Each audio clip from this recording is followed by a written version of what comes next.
Boomer Esiason on a Patriots Monday, brought to you by McFarland Energy, the home heating, oil, and HVAC pros that Greater Boston and the Cape depend on, at McFarlandEnergy.com, by Shaw's and Star Market, perfecting the art of fresh, by Town Fair Tire for the best prices on tires. Nobody beats Town Fair Tire. Nobody. And Boomer is brought to you by your New England Kubota tractor dealers, and he joins us this morning on the Harbor One hotline. Hey, Boomer. Hey, good morning. How are you guys today? No football yesterday. Got to be a good morning this morning. I mean, it could be worse. We could be looking at another L, so we'll wait and see what happens on Sunday, I guess. Well, it could be worse. You could be Jet fans, and you'd have to watch this slop and watch this offense go backwards. Yeah, I mean, Zach Wilson got the Mac Jones treatment yesterday and found his way to the bench. You can't get Aaron Rodgers back quick enough down there. Well, yeah, I don't think he's coming back. But, you know, the interesting thing when you talk about the Mac Jones treatment, believe it or not, Mac Jones is reasonably competent. Zach Wilson is completely incompetent. I mean, he just can't play. He can't play at this level. I mean, we've had to deal with this now for 3 years, and it hasn't gotten any better. The only part of his game that has gotten a little bit better is that he doesn't throw the ball at the feet of people that are wide open like he does against the Patriots. It's the most maddening and frustrating thing that I've ever seen. And we've often said here that if Joe Douglas and Robert Saleh had just been hired this year and Zach Wilson was left behind, he would have been on their first cut sheet. You know, he's only here because they drafted him number 2 overall, and they don't have the balls to cut him like San Francisco got rid of Trey Lance when they traded him to Dallas when they realized that they had a guy by the name of Brock Purdy. So that's basically where we are in New York football. And, of course, we got a new guy, Tommy DeVito. He took a beating, but he threw 3 touchdown passes, something Zach Wilson's never done in a game. Yeah, DeVito, your guy. Well, you know what? Big Italian name. Yeah, he was great in Taxi. Yeah. When you look at Zach Wilson, right, and you start to look at even Mac Jones, what do you think the biggest issue is? Is the fact that they just have no skills, or are they just in their head so bad, which is leading to, like, poor mechanics, just frustration? What do you think it is, Boomer, from where you view it?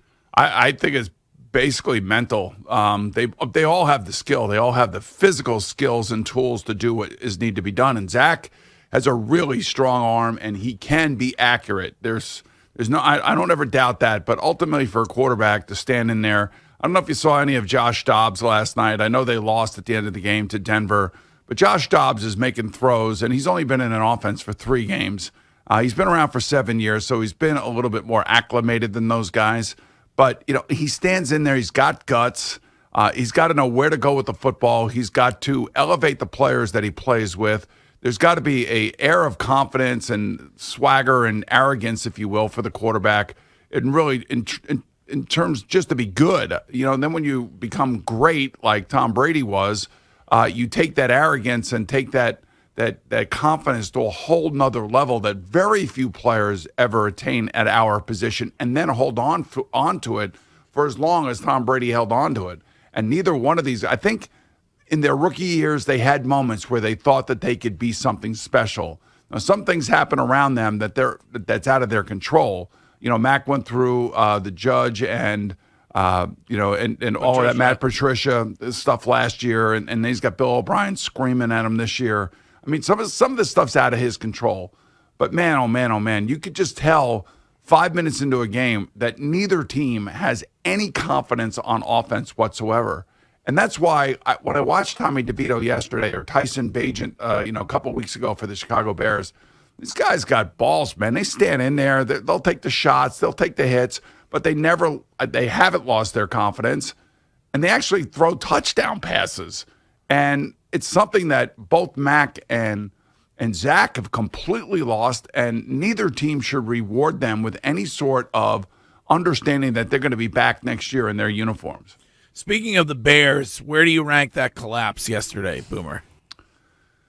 I think it's the end of Justin Fields, and I think it's the end of Matt Eberflus, unfortunately. I don't like talking about guys' jobs. I don't like talking about guys getting fired or, moving on from certain quarterbacks. But, The Bears have got to win that game, and Justin Fields coming back from injury, that's a game that he has to win. Now, I know he played his ass off for the most part, running all over the place, trying to will his team to win. But then you have a defensive head coach that ends up losing a game in the last 4 minutes of the game by giving up 14 points when you're supposed to be the defensive guy. And the offense basically got stuck in neutral at the end of the game. So it's the Bears. They're in the midst of a terrible season. They're going to have one of the first 2 draft picks, so they are going to have their pick of Caleb Williams and Drake May. I think it will be Caleb Williams, and Justin Fields will have to move on. When it comes to the Patriots and Mac Jones, it seems like he got most of the snaps during the one day that they practiced last week. Does that say anything to you about whether he's the starter on Sunday or not? I think they'll probably go back to him. I think they will. I mean, I read an article or story from, I think, Ben Bolin up there, and usually he's pretty good on all the things internally going on with the Patriots. And I guess there are reports like 80% of the locker room is against Mac Jones. And I can understand why. I mean, you throw interceptions like he threw the last game, or Zach Wilson does what he does in this past game. I mean, those players in that locker room need to know that they can count on their leader to win in the big spots. Neither franchise has that right now. And it's really sad to say, because I had high hopes for both of these players, and both of these players had showed glimpses of being a really good quarterback in this league, and then their confidence now is completely shot. And when you make plays like Mac has made in the red zone, especially when you're turning the ball over, that's when a team starts turning on a quarterback, and that's just the nature of the game. That's the reality of the game, and you can't build around that player anymore, because the people in that locker room and in that building have completely lost confidence in their ability to play this game at a high level. For what it's worth, that was an Andrew Callahan report in the Herald, and Jelani Tavai was on this show last Thursday saying it was completely inaccurate. But I don't believe that. I believe it's accurate. You do? I'm just telling you, it's human nature. We all kind of live in the same world. We all kind of want to work with good people that we trust, that are going to be there every day and going to bring out the best of us, and we're going to bring out the best in them. And then you work so hard, and it gets so physical, and then you get down in the red zone, you're busting your ass, and then all of a sudden a guy makes an inexplicable throw that nobody has an answer for. And then all of a sudden, the family members of the players in that locker room start saying, to their individual family members themselves that are playing, like, what is he doing? Why is your quarterback turning the ball over? It's the kind of crap that they have to deal with every single day, and they don't want to deal with it anymore.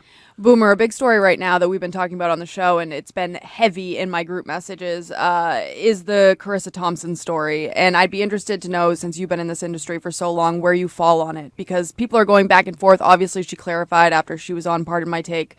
But then people are going back to her podcast with Erin Andrews and listening to what she said years ago. So just, are people blowing this out of proportion, or do you think that this is a big story? Actually, for me, I think it's a non-story. I think it was Carissa just telling the truth about something that she had done. She wasn't including everybody else in that industry or that part of the broadcast. I've worked with sideline reporters, Leslie Visser, way back when in the late 90s, and she was buttoned up. She had all the stories down. She had spoken to every coach that we had ever covered on Monday Night Football. John Dockery was our sideline reporter on Westwood One. He, too, had relationships. All these people on the sideline, whether men or women, have relationships with the coaches. They sit in on all the meetings. Carissa decided to say something that she thought was going to be funny about something that she did.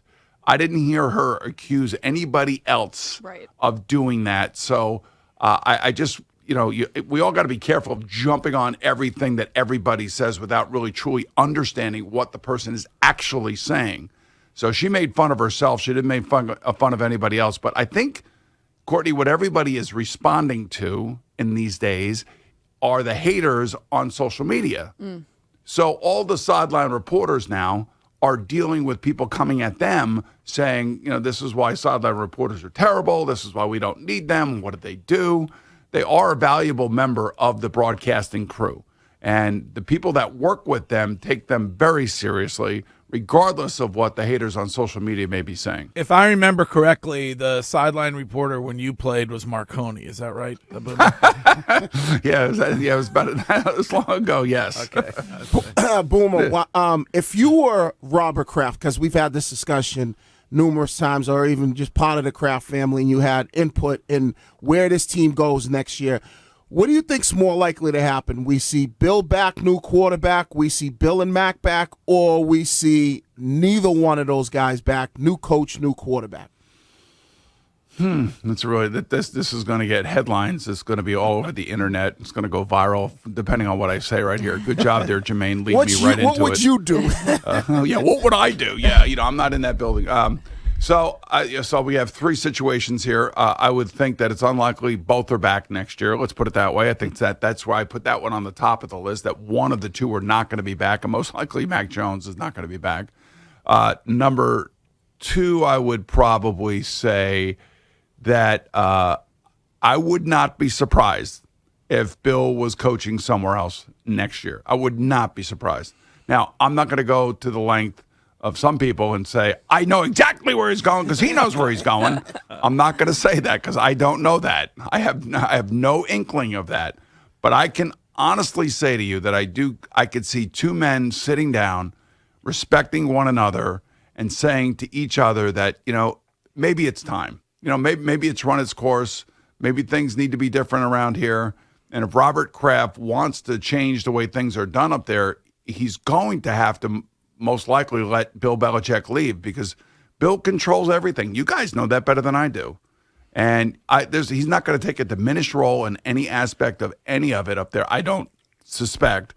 And I do know that he wants to get that win total record. And I would be the same way if I were him, that I would want that record in the worst way. So in order to do that, he may have to go to another team. Who that other team is, I have no idea.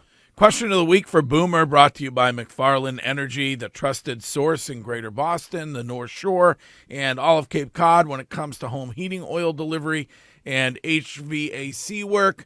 Broncos win their fourth straight. Is that all Sean Payton and what he can do with a guy like Russell Wilson? I guess it is, man. I'll tell you, think about where they were when they gave up 70 points at Miami, and then how they had to come out of that, and now all of a sudden look like a legitimate football team. First and foremost, they fixed the defense. The second thing is that Russell actually is not turning the ball over like he was last year, and it looks like he has got his energy back, his confidence back. And yeah, I guess it is Sean Payton. We all took shots at him earlier in the season for what he said about Nathaniel Hackett, but given the way the Jets' offense looks, maybe he wasn't all that far off. All right, Boomer. Have a great Thanksgiving. Enjoy it, and we will talk to you again next week. Okay, guys. Thanks so much. You too. See ya.